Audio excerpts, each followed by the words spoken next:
Hello everyone. In today's video, we're going to see how you can get CorelDRAW for free. So this is a CorelDRAW website, and it is basically a professional graphic designing website where you can make different types of designs. So you can just, go to their website. This is their homepage, and when you go to their homepage, this is the screen that you'll see. If you already have an account, you can simply just sign in and enjoy its benefits. Otherwise, you'll need to first of all, register. Now, if you want a free version, what CorelDRAW offers is that it offers a free trial at first. As you can see, this is the try it free option, and this is available for Windows and Mac. This is the try it free option, and when your free trial finishes, you'll have to pay for it.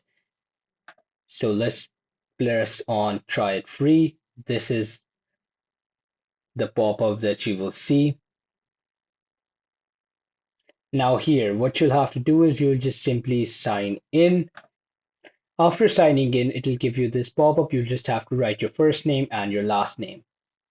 And now, as you can see, it's opened CorelDRAW for you after you sign in with the website.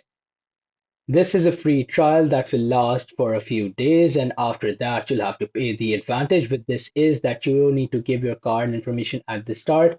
Only when your free trial ends, you'll have the option to purchase, and if you want to purchase before as well, you can do that. Now, as you can see, these are some pop-ups that you will answer according to your own will. If you're new, you'll just go with new to graphic design. Here, you'll just select what you mainly work on. And that's it. Now you can go through all its settings, everything that it offers, and use CorelDRAW for free. Thanks for watching and subscribe for more.